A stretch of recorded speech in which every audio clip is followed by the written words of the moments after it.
knew that they are barbarians. We knew that he is a tyrant, and we were telling the world that. So we know that there will be more horrific crimes that we will discover when we free Mariupol, when we free occupied cities, right, that are in the east of our country.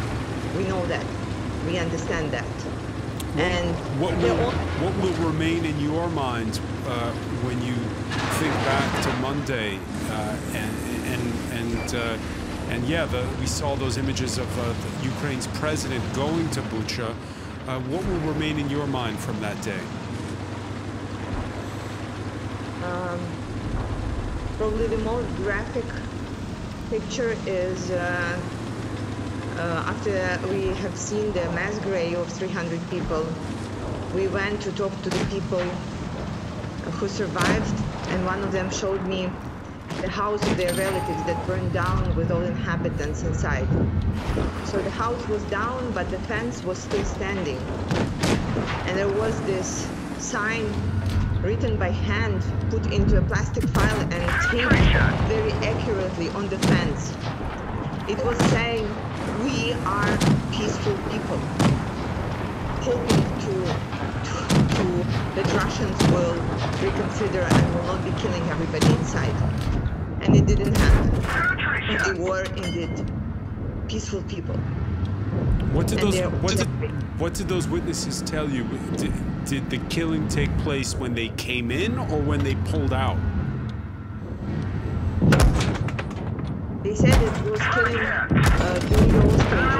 At the very beginning, they were looking for the resistance and for the men who will be opposing them.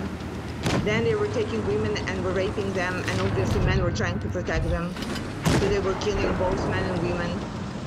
And then in the end, when they were retreating, they were killing people just to send a message.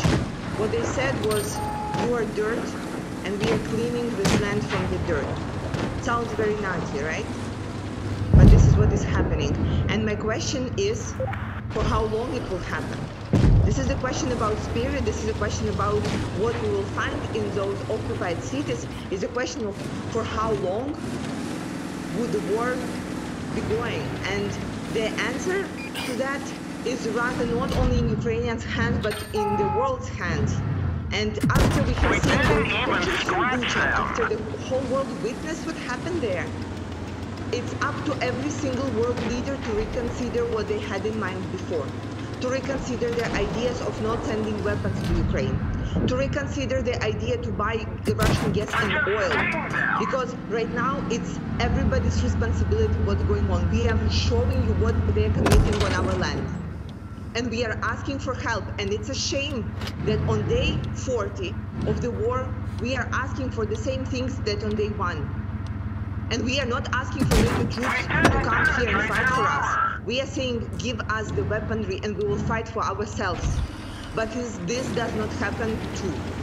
And every single day we are saying that every dollar that is coming to Russia is being spent on Russian soldiers to kill us, to rape our women and to kill our children.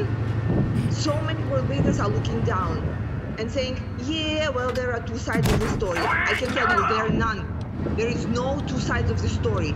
You have seen the bodies, you have seen the destruction, you have seen that this cannot be happening in 21st century in the middle of Europe. It cannot. Well, that brings us to what we saw earlier at the UN Security Council. Speaking by video link, Ukraine's president addressing the council and serving up a stark wake-up call. You can do two things.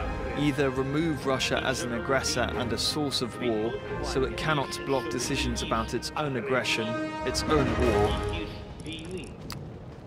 Or, if there's no alternative, then the other option is for the Security Council to dissolve itself altogether. Well, joining our panel is Yves Dutriot, professor of geopolitics at Paris Dauphine University.